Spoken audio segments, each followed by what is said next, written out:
Next topic देखते हैं हम लोग क्लाउसियस क्लैपेरॉन इक्वेशन।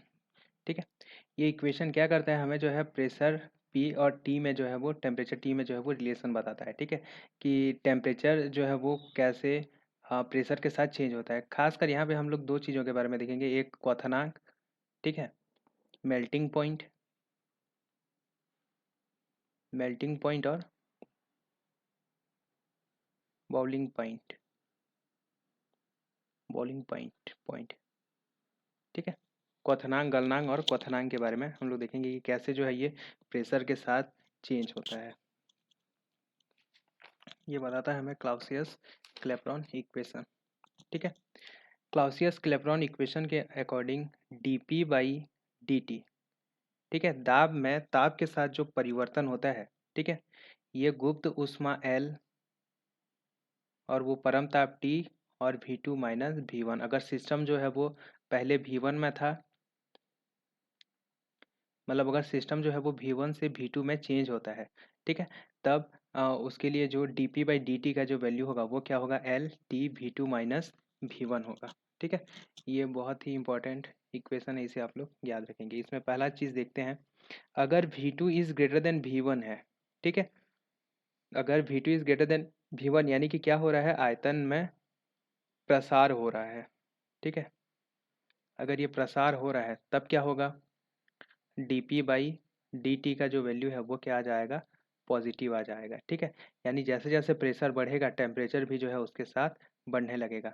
और जैसे जैसे मतलब इसका मतलब ये है कि जैसे जैसे हम लोग प्रेशर बढ़ाएंगे, ठीक है, यहाँ पे मैं लिख देता हूँ, दाब बढ़ाने पर, दाब बढ़ाने पर क्वथनांक या मेल्टिंग पॉइंट, ठीक है, मेल्टिंग पॉइंट जो है वो बढ़ता है, क्वथनांक जो है वो बढ़ता है। Second, V2 is less than V1 यानी कि आयतन में क्या हो रहा है, संपीड़न हो रहा है। आयतन में अगर संपीड़न होता है तो ये क्या आ जाएगा, dp by dt equal to minus v। ठीक है, V2 is less than V1 है तो ये जो वैल्यू है वो नेगेटिव में आएगा। ठीक है, इसका मतलब ये है कि अगर हम लोग dp बढ़ाएंगे तो dt कम होगा। ठीक है, और अगर dp को कम करेंगे तो dt जो है वो बढ़ेगा। ठीक है, इसे हम लोग लिखते हैं, दाब बढ़ाने पर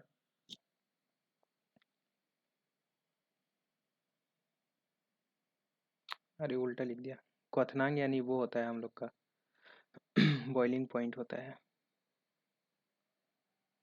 बॉइलिंग पॉइंट होता है। ठीक है, दाब बढ़ाने, दाब बढ़ाने पर गलनांक,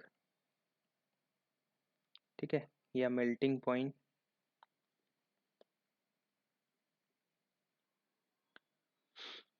या फ्रीजिंग पॉइंट, हाँ मेल्टिंग पॉइंट जो है वो घटता है। मेल्टिंग पॉइंट, फ्रीजिंग पॉइंट बोल लो। ठीक है, इसका एप्लीकेशन हमें कहाँ देखने को मिलता है, ठीक है, जब हम लोग दाब बढ़ाते हैं जैसे प्रेशर कुकर में। ठीक है, दाब बढ़ाने पर क्या होता है, क्वथनांक जो है वो बढ़ जाता है। जैसे वाटर के लिए, जल के लिए जो हमारा क्वथनांक है वो 100 डिग्री सेंटीग्रेड है। ठीक है, लेकिन कुकर में क्योंकि दाब बढ़ाते हैं तब उसका जो क्वथनांक है वो बढ़ जाता है, इसीलिए खाना जो है वो जल्दी पक जाता है। ठीक है, यहाँ पे इसका एप्लीकेशन होता है। और V2 इज क्या बोलना चाहिए, मतलब जहाँ पे संपीड़न होना है, ठीक है, तब वहाँ पे दाब बढ़ाने पर जो गलनांक है वो घटते जाता है। ठीक है, ये एप्लीकेशन हमें कहाँ देखने को मिलता है, जो जहाँ पे ये जो कोल्ड ड्रिंक्स वगैरह का जो इंडस्ट्री है, ठीक है, वहाँ पे ये इसका एप्लीकेशन देखने को मिलता है, क्योंकि वहाँ पे हम लोग दाब बढ़ाते हैं तब उसका जो फ्रीजिंग पॉइंट है वो बढ़ जाता है, यानी गलनांक जो है वो घटता जाता है। ठीक है, यानी वहाँ पे जो है वो फ्रीज नहीं होता। ठीक है, ये सब एप्लीकेशन जो है हमें देखने को मिलता है। ये होता है क्लाउसियस क्लैपेरॉन इक्वेशन। रुद्धोष्म परिवर्तन के लिए एक टीवी इक्वेशन भी होता है, देख लो। नेक्स्ट पेज में देख लेते हैं।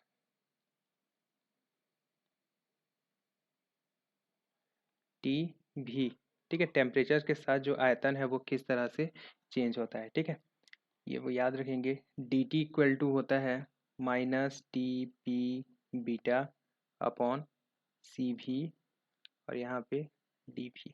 ठीक है, इसे डी टी बाई डी भी लिख सकते हैं, ये एक वैल्यू याद रखेंगे। यहाँ पे ये पी है, ठीक है, और यहाँ पे बीटा को हम लोग बोलते हैं दाब गुणांक। जैसे अल्फा क्या होता है, आयतन गुणांक होता है, ऐसे ये क्या होता है, दाब गुणांक होता है। ठीक है, और इसका वैल्यू क्या हो जाए, इसका वैल्यू होगा 1/p del P upon del T at constant भी। ठीक है, और रुद्धोष्म प्रक्रम में आयतन बढ़ने पर ताप जो है वो घटता है। रुद्धोष्म प्रक्रम के लिए, ठीक है, क्या बोलना चाहिए, आयतन बढ़ाने पर ताप जो है वो घटता है, इससे ये पता चल जाएगा। ठीक है, इसको फिर कितना लिखेंगे। और एक इक्वेशन होता है जिसे हम लोग बोलते हैं टी और पी इक्वेशन।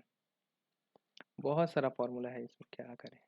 ठीक है, T P equation, D T equal to होता है टी भी alpha upon E C P D P. ठीक है, यहाँ पे अल्फा है आयतन गुणांक। ठीक है, यहाँ आयतन आयतन गुणांक के साथ जो है ये रहेगा टीपी। देखो यहाँ पे फॉर्मूला भले ही बहुत सारा है, लेकिन सभी का फॉर्म जो है वो लगभग लगभग जो है वो सेम सेम रहता है। ठीक है, तो कम से कम ये फॉर्म अगर आप लोग को याद हो थोड़ा बहुत, तो भी वहाँ पे जो है कम से कम हम लोग थोड़ा बहुत सॉल्व कर सकते हैं। ठीक है, ये अब आता है, उसके बाद हम लोग कम से कम टेम्परेचर जो है वो कैसे हम प्राप्त करें। ठीक है, इसके लिए जो है वो दो मेथड खास कर हम लोग पढ़ेंगे यहाँ पे। ठीक है, पहला मेथड है, मेथड्स ऑफ कूलिंग भी बोलते हैं इसे। ठीक है, ठंडे करने के जो मेथड्स हैं, पहला है हम लोग का जूल थॉमसन इफेक्ट। ठीक है, जूल थॉमसन इफेक्ट, इससे कुछ इंपॉर्टेंट पॉइंट मैं आपको बता देता हूँ, बस वही जो है आप लोग याद रखेंगे, बहुत ज़्यादा डिटेल में हम लोग नहीं जाएंगे। ठीक है, जूल थॉमसन इफेक्ट में जो प्रक्रम होता है इसे हम लोग बोलेंगे उपरोधी, उपरोधी प्रक्रम बोलेंगे, उपरोधी प्रक्रम या थ्रोटलिंग प्रोसेस। ठीक है, अब ये उपरोधी प्रक्रम क्या होता है, जब हम लोग कम उच्च दाब से, ठीक है, निम्न दाब पर किसी गैस को सरंध्र डॉट से होकर गुजारते हैं। ठीक है, किससे, सरंध्र डॉट, सरंध्र यानी कि बहुत छोटे छोटे। ठीक है, सरंध्र डॉट से होकर, हाँ, उच्च दाब से कहाँ, निम्न दाब में, निम्न दाब में जब किसी गैस को गुजारते हैं। ठीक है, तो इस प्रक्रम को हम लोग बोलते हैं उपरोधी प्रक्रम। ठीक है, उच्च दाब पर वायु को सरंध्र डॉट से होकर निम्न दाब पर जो है वो गुजारा जाता है। जैसे कि यहाँ पे देखो, इस साइड जो ये दाब है ना, ये उच्च दाब है। ठीक है, इस साइड जो दाब है वो अधिक है, और ये जो है ये हमारा क्या बोलते हैं, सरंध्र डॉट है, कोई कॉक टाइप का है, और इसमें जो है बहुत ही छोटे छोटे छोटे छोटे छोटे छोटे जो है वो छेद हैं। ठीक है, और इन छेद से होके जो है हम लोग यहाँ पे हाई प्रेशर से लो प्रेशर में, यहाँ पे देखो लिखा हुआ है हाई प्रेशर से लो प्रेशर में जो है वो गुजारते हैं।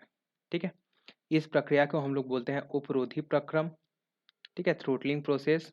और यहाँ इंपॉर्टेंट क्या है, ये सरंध्र डॉट है, और आप लोग को याद रखना है कि हाई प्रेशर से लो प्रेशर रीजन में जो है इसे गुजारना है। ठीक है, अब ऐसा करने से क्या होता है, ऐसा करने के फलस्वरूप यहाँ पे गैस का जो ताप है वो बदल जाता है, गैस का ताप परिवर्तित हो जाता है, परिवर्तित हो जाता है।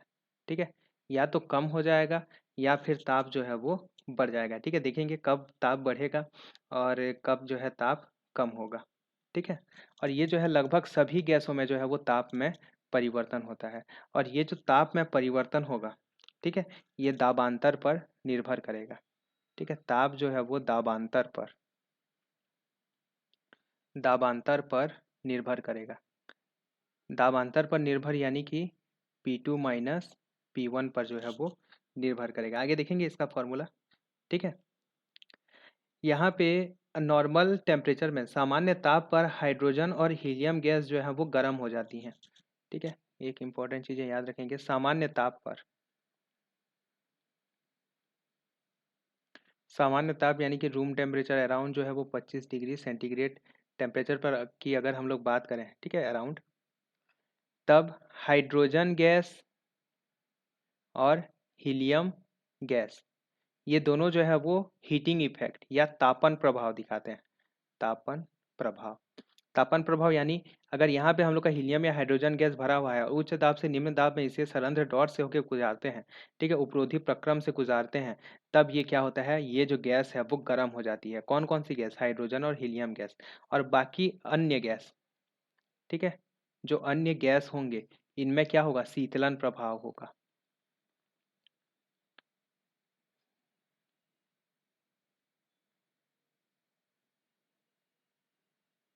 शीतलन प्रभाव देखने को मिलेगा, गैसें जो है वो क्या हो जाएंगी, ठंडी हो जाएंगी। ठीक है, ये कुछ पॉइंट जो है वो याद रखेंगे।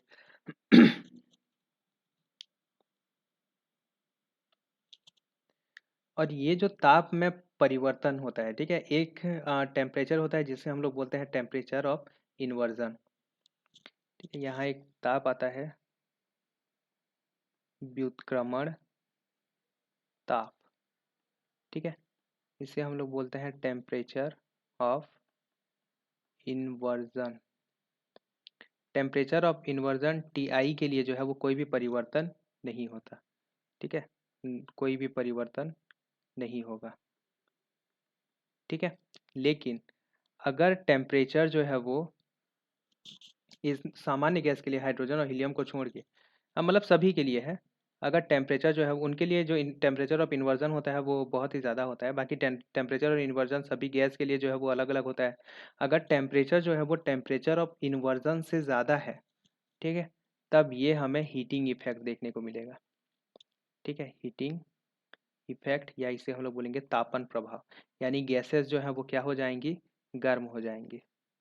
ठीक है, उपरोधी प्रक्रम से गुजारने के, सरंध्र डॉट से गुजारने के बाद जो है आ, गैसें जो है वो गर्म हो जाएंगी और हमें तापन प्रभाव देखने को मिलेगा।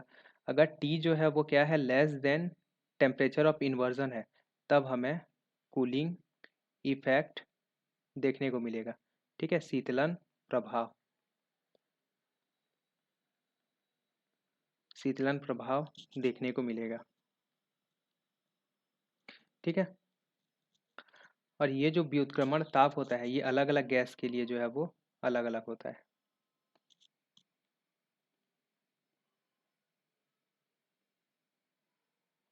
व्युत्क्रमण ताप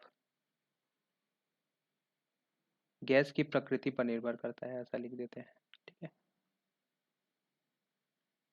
गैस की प्रकृति पर निर्भर करता है, अलग अलग गैस के लिए जो है वो अलग अलग होगा। ठीक है, व्युत्क्रमण ताप का मान अलग अलग गैसों के लिए अलग अलग होता है तथा यह दाबांतर पर जो है वो निर्भर करता है। जूल थॉम्सन प्रभाव में एक इम्पॉर्टेंट पॉइंट याद रखेंगे, ये जो जूल थॉम्सन इफेक्ट होता है, ठीक है, जूल थॉम्सन इफेक्ट में एंथैल्पी एच क्या रहती है, नियत रहती है, नियत रहती है। ठीक है, अगर ये पहले एंथैल्पी H1 है, बाद में एंथैल्पी H2 है, तो H1 इक्वल टू क्या होगा, H2 होगा। ठीक है, याद रखेंगे कि एंथैल्पी जो है वो नियत रहती है, एंथैल्पी में कोई भी परिवर्तन नहीं होता है।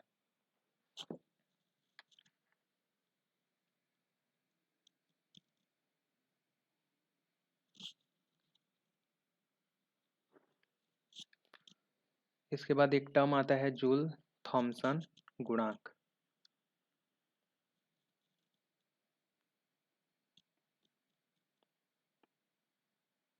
जूल थॉम्सन गुणांक, ठीक है, इसे हम लोग म्यू से रिप्रेजेंट करते हैं और इसका वैल्यू होता है del T upon del P at constant H, ये याद रखेंगे, equal to 1/Cp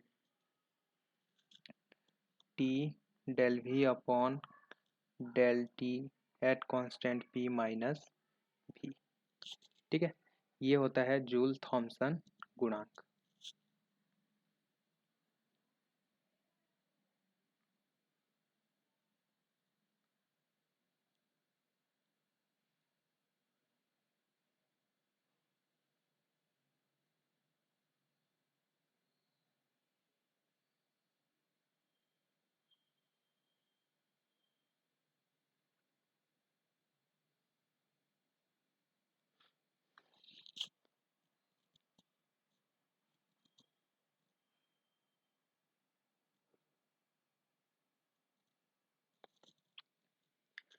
joule Thomson गुणांक। ठीक है, आदर्श गैस के लिए, आदर्श गैस के लिए जूल थॉमसन गुणांक म्यू का जो वैल्यू होता है वो 0 होता है। ठीक है, आदर्श गैस ना तो हीटिंग इफेक्ट दिखाएंगे और ना ही कूलिंग इफेक्ट दिखाएंगे, ना तो गर्म होंगी, मतलब इसके ताप में जो है वो कोई भी परिवर्तन नहीं होगा, ये याद रखेंगे। ठीक है, इंपॉर्टेंट पॉइंट है, आदर्श गैस के लिए जो है कोई भी इफेक्ट नहीं मिलता। ठीक है, जबकि वंडरवाल गैस के लिए, वंडरवाल गैस के लिए, ठीक है, वंडरवाल गैस के लिए या रियल गैस के लिए, वास्तविक गैस के लिए जो म्यू का वैल्यू होता है, ठीक है, ये आता है हम लोग का 1/Cp 2a/RT माइनस बी। ठीक है, और जब म्यू का वैल्यू 0 हो यानी कोई इफेक्ट ना दिखाए तो इसे हम लोग बोलते हैं पहला टेम्परेचर ऑफ व्युत्क्रमण ताप। व्युत्क्रमण ताप पर क्या होगा, कोई भी इफेक्ट जो है वो देखने को नहीं मिलेगा, म्यू इक्वल टू 0 हो जाएगा। ठीक है, यानी 1/Cp ये 2a/RT माइनस बी का वैल्यू क्या आ जाएगा, 0 आ जाएगा। ठीक है, और यहाँ से ये क्या मिलेगा हम लोग को, जो व्युत्क्रमण ताप Ti है। ठीक है, ये देखो ये 0 ये बी को पक्षांतर करेंगे, ठीक है, टी को फिर यहाँ बी को पक्षांतर कर देंगे तो ये आ जाएगा 2a/RB। ये आप लोग याद रखेंगे। ठीक है, वास्तविक गैस के लिए जो व्युत्क्रमण ताप होता है उसका वैल्यू होता है 2a/RB होता है। ठीक है, ये होता है व्युत्क्रमण ताप। सेकेंड, अगर T is greater than Ti equal to 2a/RB। ठीक है, अगर गैस का जो टेम्परेचर है वो इससे ज़्यादा है तब यहाँ पे इसका वैल्यू जो है वो पॉजिटिव आ जाएगा। ठीक है, और ये हमें क्या देखने को मिलेगा, तापन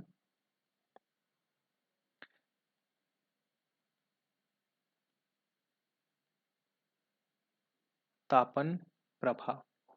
ठीक है, या हीटिंग इफेक्ट जो है वो देखने को मिलेगा,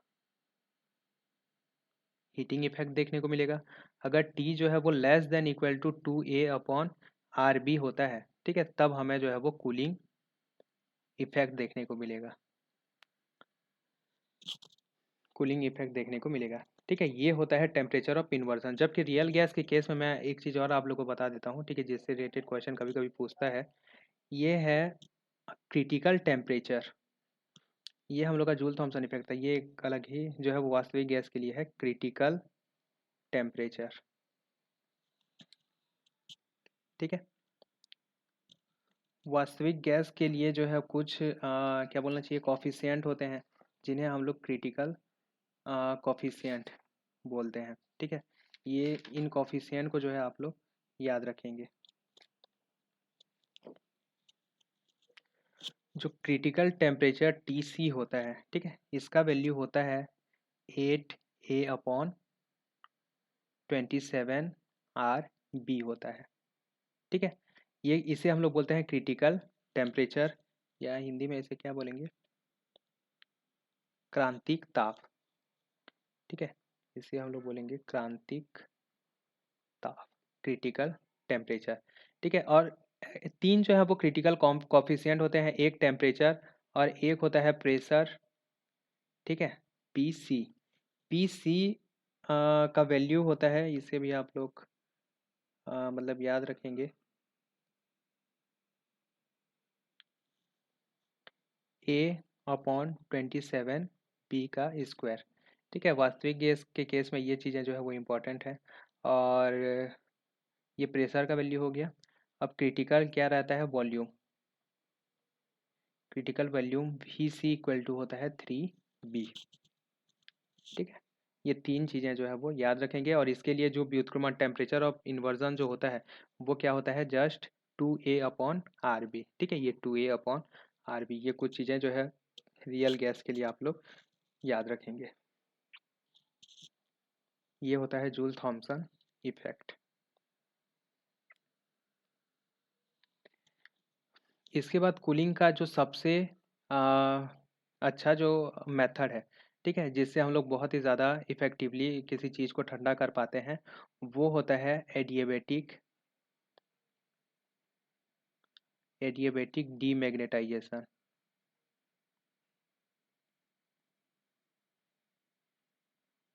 डीमैग्नेटाइजेशन, ठीक है, इसे हम लोग बोलते हैं रुद्धोष्म विचुंबकन। ठीक है, एडिएबेटिक डीमैग्नेटाइजेशन बोलते हैं। इसमें कुछ इंपॉर्टेंट पॉइंट याद रखेंगे। इसमें किसका यूज़ करते हैं, सबसे पहले तो इसमें अनुचुंबकीय पदार्थ का यूज़ करते हैं।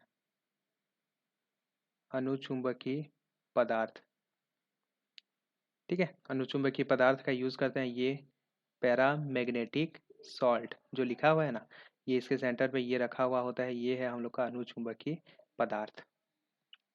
ठीक है, और जैसे इसके लिए इसका मैं अगर आप लोग को एग्जांपल बता दूं, तो ये होता है potassium alum, chromium potassium alum होता है। ठीक है, क्रोमियम पोटेशियम एलम होता है। क्रोमियम पोटेशियम एलम होता है।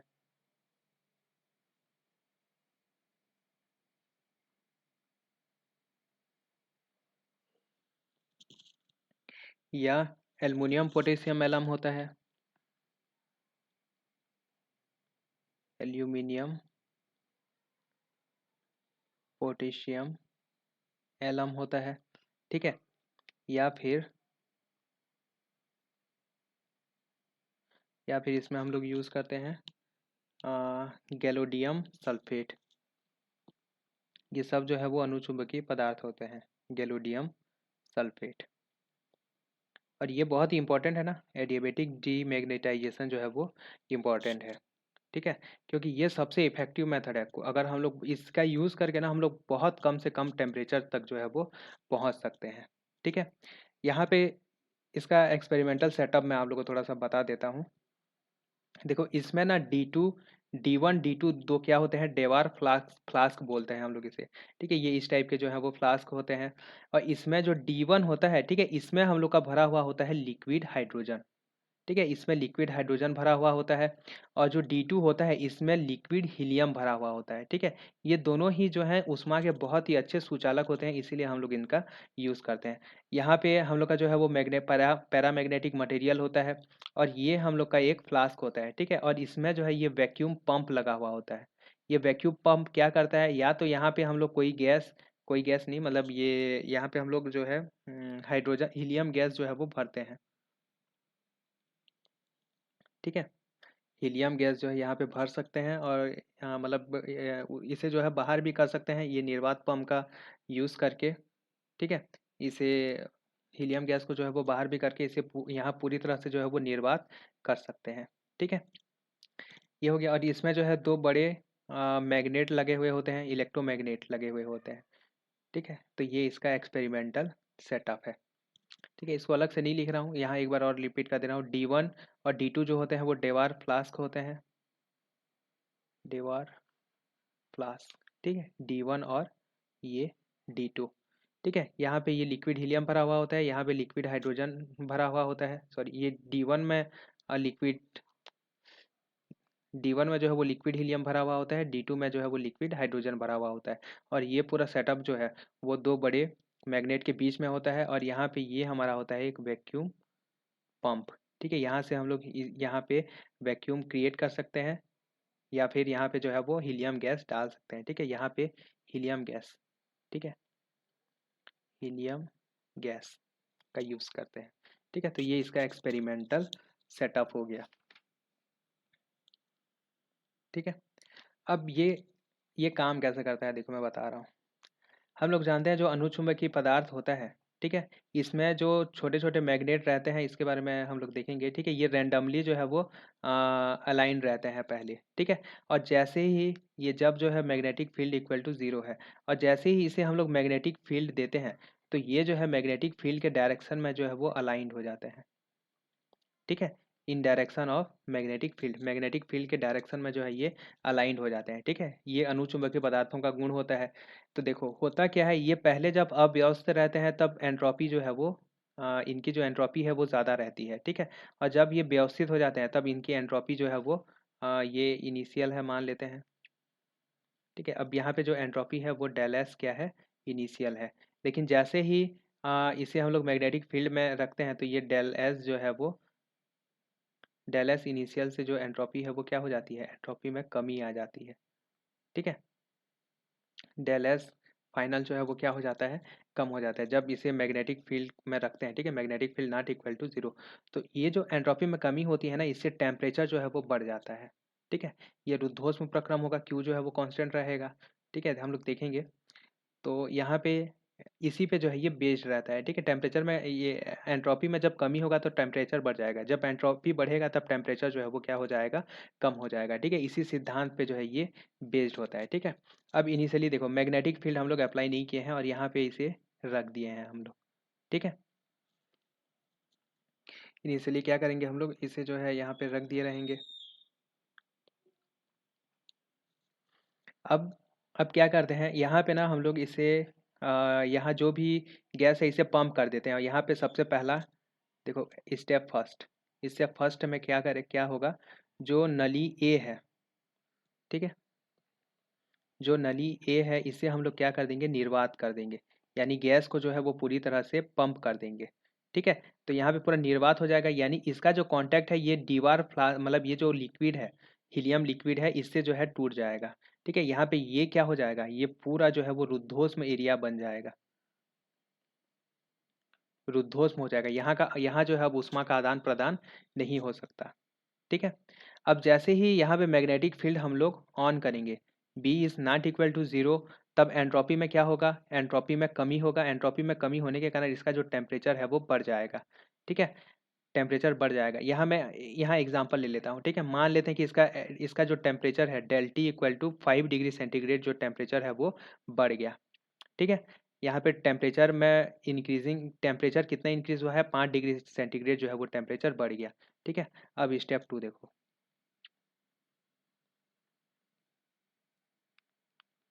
अब स्टेप टू में क्या करेंगे, अब यहाँ पे ए में जो है वो हीलियम गैस डाल देंगे। ठीक है, इसमें हीलियम गैस जो है वो इंजेक्ट कर देंगे। अब क्या होगा, यहाँ जो है वो ऊष्मा का आदान प्रदान हो सकता है। ठीक है, ऊष्मा का आदान प्रदान होगा किसके साथ, लिक्विड हीलियम के साथ।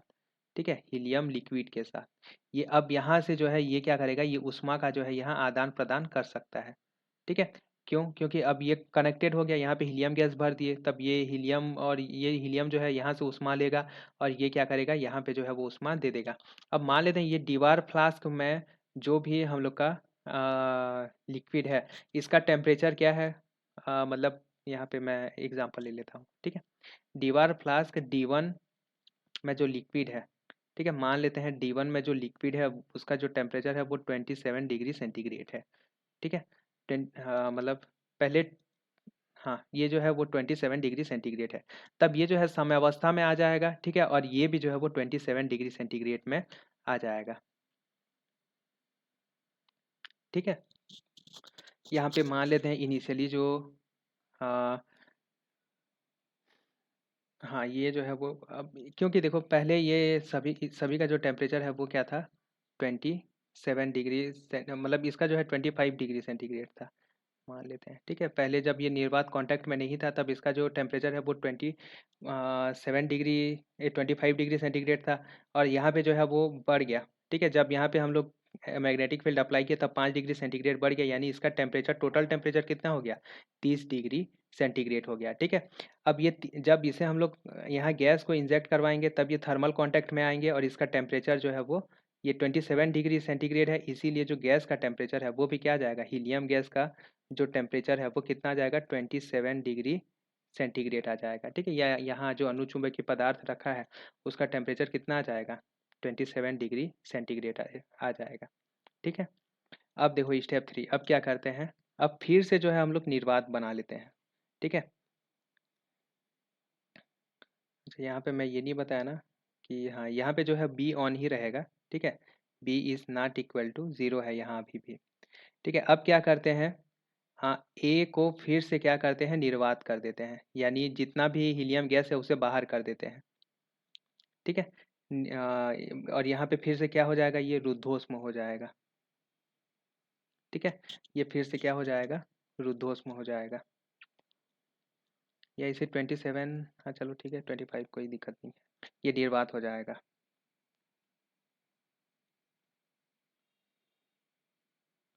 ये रुद्धोष्म हो जाएगा, ठीक है। अब क्या करते हैं, जब ये स्टेप 3 में जब ये गैस को हम लोग पंप करके बाहर निकाल देते हैं तब ये रुद्धोष्म हो जाएगा। अब इस केस में हम लोग मैग्नेटिक फील्ड को फिर से ज़ीरो कर देते हैं, यानी मैग्नेटिक फील्ड को क्या कर देंगे, ज़ीरो कर देंगे। तो जैसे ही मैग्नेटिक फील्ड, देखो मैग्नेटिक फील्ड को ऑन किए तो ये यहाँ से यहाँ आ गया, जब मैग्नेटिक फील्ड को ज़ीरो करेंगे ना ये फिर से ऐसा रैंडम अरेंजमेंट हो जाएगा, ठीक है। और रैंडम अरेंजमेंट होने के कारण जो है वो एंट्रोपी बढ़ जाएगा, और एंट्रोपी बढ़ने के कारण टेम्परेचर क्या हो जाएगा, कम हो जाएगा, टेम्परेचर में कमी हो जाएगी। और कमी कितनी होगी, एग्जैक्ट जो है वो 5 डिग्री सेंटीग्रेड, जैसे पहले जितना बढ़ा था ना सेम उतना ही जो है वो कमी हो जाएगा, यानी del T equal to 5 degree centigrade minus हो जाएगा। यहाँ पे क्या हुआ था, ये प्लस हुआ था, ठीक है। अब यहाँ पे ये क्या आ जाएगा, माइनस आ जाएगा। और इसका टेम्परेचर कितना है, इस स्टेप सेकेंड स्टेप में इसका टेम्परेचर 27 है, यानी कि अब जो हीलियम गैस है इसका टेम्परेचर 5 सेंटीग्रेड कम हो जाएगा, 27 माइनस 5 यानी कि कितना आ जाएगा, 22 डिग्री सेंटीग्रेड आ जाएगा, ठीक है। यानी इसका जो टेम्परेचर है वो क्या हो गया, कम हो गया, ठीक है। यानी अब देखो इनिशियली जब स्टेप फर्स्ट में था तब ये क्या था, 25 डिग्री सेंटीग्रेड था, अब कितना आ गया, 22 डिग्री सेंटीग्रेड आ गया, यानी टेम्परेचर में क्या हो जाता है, कमी हो जाता है। और इसी को हम लोग बोलते हैं रुद्धोष्म विचुंबकन द्वारा शीतलन, ठीक है। इसको बार बार विचुंबकित करते हैं, 5-5 डिग्री का जो है वो डिफरेंस आते जाता है, ठीक है। ये 17 डिग्री सेंटीग्रेड आ जाएगा, ये इस टाइप से कम करते करते करते करते हर स्टेप में, ठीक है, इससे जो है हम लोग बहुत ही ज़्यादा कम टेम्परेचर तक प्राप्त कर सकते हैं, ठीक है। ये होता है रुद्धोष्म विचुंबकन द्वारा शीतलन, ठीक है। इसमें ये बस थोड़ा प्रोसेस इसे याद रख लीजिए, अगर कभी जो है इससे क्वेश्चन पूछता है तब, ठीक है, तब थोड़ा बहुत आप लोग को जो है वो याद आ जाए। और इसमें जो आप लोग को मेन याद रखना है, टेम्परेचर में जो कमी होता है, ठीक है, वो कितना होता है।